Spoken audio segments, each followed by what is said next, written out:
a maior necessidade da igreja. Irmãos, um dia eu estava na nossa igreja lá embaixo, quando estávamos na Warren Avenue. Eu recebi a visita de dois senhores, dois empresários, que primeiro me ligaram e marcaram um encontro, e eu fui, nos encontramos ali no meu office, no office ali na igreja. Ambos entraram, tivemos uma conversa cordial, e eu até então não sabia qual era o propósito, porque eles queriam falar comigo. E de repente um deles disse assim: pastor, nós temos te observado e observado a sua igreja. Nós somos os proprietários daquela liquor store, bem na esquina. Os senhores sabem ali onde fica aquela liquor store. Nós somos os donos daquela loja de vender bebida alcoólica. E nós temos reservado uma soma de dinheiro aqui muito razoável, uma boa soma de dinheiro. Nós vimos guardando porque nós queríamos doar para uma instituição que nós confiássemos. E a instituição que nós escolhemos foi a sua igreja. E eu quero te dizer que nós temos uma boa soma de dinheiro para doar para a sua igreja. Irmãos, eu confesso que eu gostaria de na hora também dizer amém. Eu agradeci a eles pelo gesto, agradeci a eles pela confiança, agradeci a eles pela bondade, mas eu disse a eles: sabem, nós pregamos os princípios da saúde, nós defendemos os valores da família, e eu preciso confessar aos senhores, eu não me sentiria confortável recebendo um dinheiro que pode ser a causa de muitas vidas que foram destruídas.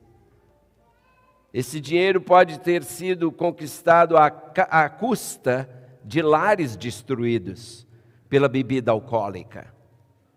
Por isso eu peço aos senhores que não se desapontem conosco, não me interpretem mal, mas nós precisamos de dinheiro, mas eu agradeço a oferta. E eles se entreolharam e disseram: a primeira igreja que eu vejo, que a gente vê que dispensa dinheiro. Eu falei: não, a gente não dispensa dinheiro.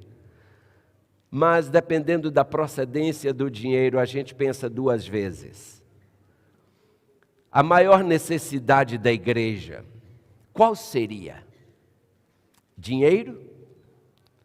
Bem, pelo exemplo que acabamos de citar, os senhores já puderam entender que pelo menos essa igreja aqui não vê assim. Irmãos, eu uma vez preguei um sermão aqui sobre homem de Deus, eu me lembro. E naquele então eu lembrei que nas Escrituras, os porta-vozes de Deus são geralmente chamados, identificados por títulos. Você encontra na Bíblia profetas, você encontra o título sacerdotes, você encontra o título evangelistas, você encontra o título anciãos, você encontra o título diáconos, você encontra na Bíblia o título pastores. Agora é interessante que todos esses títulos aí, queridos, têm a ver com a função que cada um desses exerce.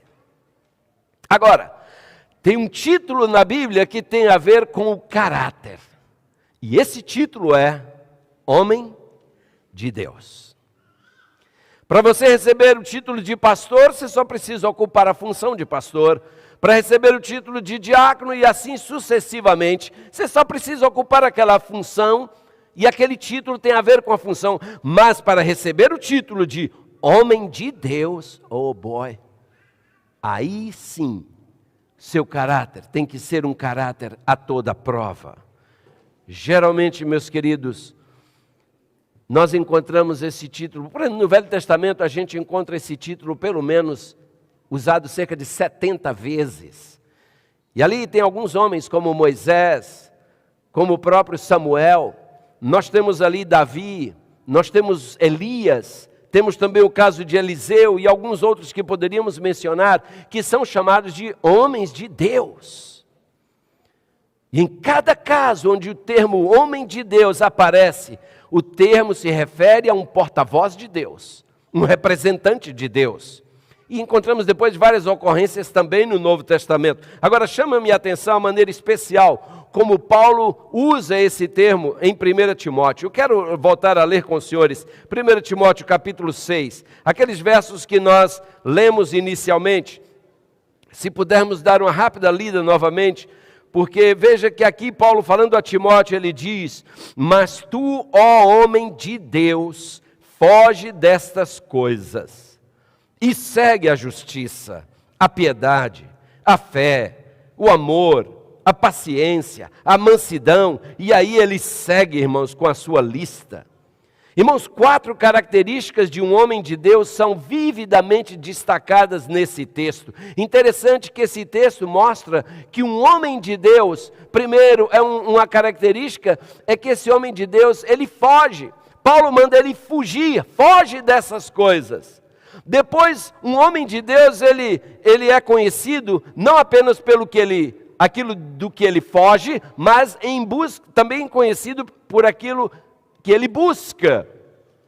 Então Paulo fala para Timóteo: foge dessas coisas e busca, corre atrás destas, e ele segue mencionando. Depois Paulo mostra que um homem de Deus é conhecido por aquilo pelo qual ele luta. E um homem de Deus também é conhecido, queridos, por aquilo a que ele é fiel. O homem de Deus, irmãos, no verso 11, Paulo o recomenda a fugir de algumas coisas. Irmãos, é interessante observar que o termo grego usado aí para fugir é o termo felguê, de onde vem a palavra em português fugitivo. Esse imperativo é usado por Paulo aqui no tempo contínuo, ou seja, poderia muito bem ser traduzido como: Timóteo, continue fugindo. Continue correndo. E é isso mesmo, um homem de Deus, queridos, na verdade, ele tem que ser um constante fugitivo, fugindo daquelas coisas que podem destruí-lo, fugindo daquelas coisas que podem comprometer o seu caráter, comprometer o seu ministério. Outro dia alguém me dizia: pastor, eu queria te mandar uma mensagem pelo Facebook, mas eu não achei o seu Facebook. Eu disse: eu não tenho. Ah, pastor, posso te mandar um Instagram? Eu falei: eu não tenho. Ah, pastor, eu não tenho. Eu só tenho mesmo o WhatsApp, que é onde eu me comunico com a igreja e com os líderes. E that's it. E já me toma tempo demais. E, por favor, não estou condenando quem tenha. Não é o ponto. É que eu tenho que priorizar meu tempo. Eu preciso de tempo para a minha Bíblia. Eu preciso de tempo para o meu Deus, eu preciso de tempo de comunhão pessoal com Deus, eu preciso de tempo para minha esposa, eu preciso de tempo para minha família, eu preciso de tempo para fazer meu trabalho. E se eu ficar preso a Instagram, Facebook, etc, não vai sobrar tempo para eu fazer mais nada. Então nós temos que escolher. Tem muita coisa, irmãos, que eu não faço, não necessariamente porque está errada, mas porque não é o melhor. É uma questão de priorização. E amados, saibam, aquilo que ocupa a nossa mente, aquilo que entra pelas chamadas janelas da alma, acaba afetando quem nós somos. O que eu leio, aquilo a que eu me exponho, acaba afetando a maneira como eu penso, ajo e reajo. Por isso eu preciso filtrar o que entra, porque o que entra vai depois ser traduzido no que sai. Então, se eu quero que saia coisa boa, eu preciso cuidar para que entre só coisa boa, coisa útil. E alguém poderá dizer: mas isso é radicalismo? É isso mesmo, é radicalismo. O cristianismo é uma religião radical, nunca se esqueça disso. Em algumas de suas cartas, Paulo menciona várias coisas que podem ameaçar a vida e um ministério de um homem de Deus. Paulo menciona, por exemplo, queridos, a imoralidade. Em 1 Coríntios 6, 18. Eu fazia uma visita a uma família que estava com problemas num outro estado, irmãos. Não era aqui em Massachusetts, nem em Rhode Island, num outro estado aqui na América. E a esposa falava para mim de algumas mensagens que o marido enviava para seus colegas e recebia. E ela dizia: pastor, o conteúdo dessas mensagens não é bom. E o marido, um tipão assim, meio machão, disse assim: pastor, ela não entende, é conversa entre homens, é conversa de homem. Eu falei: se é conversa de homem, já que estamos falando de homem para homem, pode me mostrar algumas delas? Não é conversa de homem? Deixa eu ver. Irmãos, ele teve o descuido de me mostrar. E quando eu li, Eu falei, amigão, desculpa, isso não é conversa de homem, isso é conversa de moleque. Homem não conversa isso. E eu sou homem, eu não converso isso. Eu não teria coragem de passar essa mensagem para ninguém. Então não tem esse negócio de conversa de homem, de coisa de homem, não. Coisa de homem tem que ser coisa de mulher. Se eu estiver assistindo uma coisa na minha telinha do meu smartphone, ou do meu iPad, ou do meu computador, se minha mulher chegar e eu fechei, é porque coisa está errada, tem coisa errada. Se minha mulher não puder ter o código do meu celular para abrir a hora que ela quiser, tem coisa errada na minha vida. Amados, não pode existir isso entre nós, homens de Deus. Meu celular, minha mulher já sabe, a hora que ela quiser. Eu até botei aquele negócio de face recognition, eu botei a foto dela também, porque a hora que ela olha, abre na hora. Pode abrir, checar o que quiser, a hora que quiser. Isso me ajuda, irmãos, a não ser tentado. Então, lembrem-se, nós temos que andar na contramão da maioria. Ser um líder na causa de Deus tem um preço muito alto.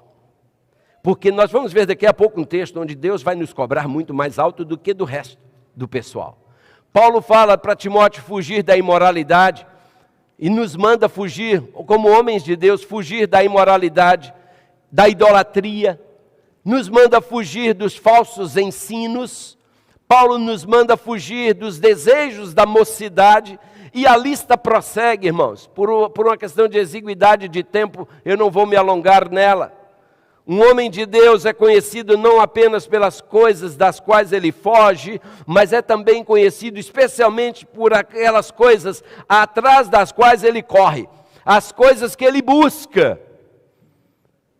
Oh, meus amados, atrás ficam as coisas que podem destruir sua vida, seu ministério. Mas em contrapartida, à sua frente, estão as coisas que podem construir sua vida, tornar seu ministério próspero, frutífero, abençoado. É interessante observar que, enquanto viver, um homem de Deus não para de correr. Em toda a sua vida, o homem de Deus estará correndo, fugindo de algumas coisas e correndo atrás de outras. Então o tempo todo temos que estar correndo. Na segunda parte do verso de 1 Timóteo, capítulo 6, versículo 11, Paulo relaciona aí pelo menos 6 virtudes a serem perseguidas, buscadas por um homem de Deus. Eu achei isso muito interessante. Paulo diz que um homem de Deus tem que correr atrás, buscar a justiça, a piedade, a fé, o amor, a paciência, a mansidão. Que coisa linda! Isso são coisas que o homem de Deus precisa correr atrás. Segundo o apóstolo São Paulo lista para nós em 1 Timóteo 6, verso 11. As 2 primeiras virtudes, irmãos, são mais genéricas, como os senhores podem ver, ao passo que as outras 4 são mais específicas. Como vimos a princípio, escrevendo a Timóteo, Paulo o identifica, Paulo o chama de homem de Deus, não apenas por aquilo que ele foge. Paulo destaca o homem de Deus, não apenas por aquilo, pelas coisas das quais ele foge, não apenas pelas coisas que ele persegue, mas também pelas coisas que ele defende, pelas coisas pelas quais ele luta. Um homem de Deus, ele luta, irmãos. Se nós voltarmos à demonstração feita pelo apóstolo lá em Timóteo 6,12, ali diz: combate o bom combate da fé, toma posse da vida eterna, para a qual também foste chamado, e de que fizeste a boa confissão perante muitas testemunhas. Combate o bom combate da fé. Irmãos, esse verso nos mostra que um homem de Deus é um homem de lutas. Ele entende que o ministério é uma constante batalha, uma constante guerra entre o bem e o mal. Eis porque ele tem de argumentar, combater, discordar, lutar. Ele é um soldado. Amados líderes dessa igreja, saibam, nós não somos chamados a ter compromisso com a popularidade. Nós somos chamados a ter compromisso com a verdade. Enquanto der para a gente ser fiel ao nosso compromisso com a verdade e ter alguma popularidade. Aleluia, amém. Quem não gosta de ser benquisto? Mas sempre chega um momento em que você tem que ficar ao lado da verdade. Doa a quem doer. Irmãos, eu nunca me esqueço, uma época na minha vida ministerial, minha esposa e eu, tivemos de aconselhar um casal. O marido era o juiz de direito da cidade. Juiz de direito. E ali estávamos nós, sentados diante da esposa e o seu marido, o juiz.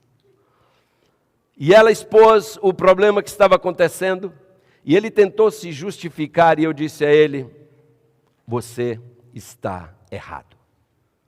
Sua esposa tem razão. Sabe, irmãos, às vezes a gente tem que estar diante de um juiz e dizer a ele: aqui você errou. Felizmente, aquele homem era um homem de Deus. E ele depois chegou para mim e disse: pastor, obrigado. Realmente eu estava errado. E obrigado por me dizer isso. É fácil? Não, não é. É necessário? Sim, é. E o homem de Deus muitas vezes é colocado em situações nas quais ele precisa combater o bom combate. Precisa dizer não quando a situação assim exige. Um homem de Deus, ele luta pelo que é eterno. Ele luta para manter incontaminada a verdade de Deus. Aquele que padece de fome de aplausos, aquele que busca popularidade, reconhecimento humanos, que preocupa em agradar a todos, não pode, irmãos, candidatar-se ao arriscado trabalho de um líder na causa de Deus. Não pode se arriscar, candidatar-se a esta incompreendida missão reservada aos homens de Deus. São do apóstolo Paulo as palavras: ora, todos quantos querem viver piedosamente em Cristo Jesus, padecerão perseguições. Ele fala isso em 2 Timóteo capítulo 3, versículo 12. Um homem de Deus não apenas é identificado pelas coisas das quais foge, não apenas é identificado pelas coisas as quais ele persegue, e não apenas pelas quais as coisas pelas quais ele luta, mas ele é também reconhecido pelas coisas, por aquilo a que ele é fiel. A principal ênfase da última exortação de Paulo a Timóteo, em 2 Timóteo 6,14, é esta. Ele diz: guardes este mandamento imaculado e irrepreensível até a vinda do nosso Senhor Jesus Cristo. A palavra mandamento é a palavra-chave aqui. Alguns argumentam que esse termo se refere aos evangelhos, outros ao conteúdo dessa epístola, e ainda outros dizem referir-se ao novo concerto. E sem medo de cometer exageros, queridos, eu diria que o sentido aqui é muito mais amplo e se aplica a toda a Escritura, a toda a Bíblia. Guarda este mandamento imaculado. Irmãos, a Bíblia hoje está sendo questionada. Nós estamos vivendo numa era em que há proposições aí de se reescrever a Bíblia. Sabem por quê? Porque ela mexe na zona de conforto de muitos. E como eles não querem mudar de atitude, eles querem que se mude a Bíblia. Irmãos, nós vivemos na era em que o homem não se vê mais como feito à imagem de Deus. Hoje, o homem quer fazer Deus à sua imagem. O homem não está buscando ser semelhante a Deus, ele quer fazer Deus semelhante a ele. E é nesse contexto que nós, líderes, homens de Deus, somos chamados a guardar esse mandamento imaculado e irrepreensível até a vinda de Deus. Temos que ser fiéis ao assim diz o Senhor, custe o que custar. Eis porque a demonstração de Paulo em 2 Timóteo 2,15 é: procura apresentar-te a Deus aprovado, como obreiro que não tem do que se envergonhar, que maneja bem a palavra da verdade. E no capítulo 4, de versículos 2 a 5, ele diz: prega a palavra, insta, quer seja oportuno, quer não, corrija, repreende, exorta com toda longanimidade e doutrina. Tu, porém, sê sóbrio em todas as coisas, suporta as aflições, Faze o trabalho de um evangelista, cumpre cabalmente o teu ministério. Ó, irmãos, não é fácil, mas felizmente também não é impossível. Não existe privilégio maior do que ser um homem de Deus, uma mulher de Deus. Ser chamado por Deus para ser um líder ou uma líder, um discípulo em sua causa, é o maior privilégio jamais confiado a qualquer ser humano. E aos que são chamados para ser líderes, Tiago nos apresenta o outro lado da moeda. Em Tiago capítulo 3, versículo 1, Tiago diz ali: olha, meus irmãos, não vos torneis muitos de vós mestres, sabendo que havemos de receber o quê? Maior juízo. Esse foi o texto que eu me referi lá atrás, dizendo que nós iríamos chegar a ele. É um privilégio ser um líder na causa de Deus, claro que é, mas é uma responsabilidade também muito grande. Nós seremos cobrados mais do que os demais.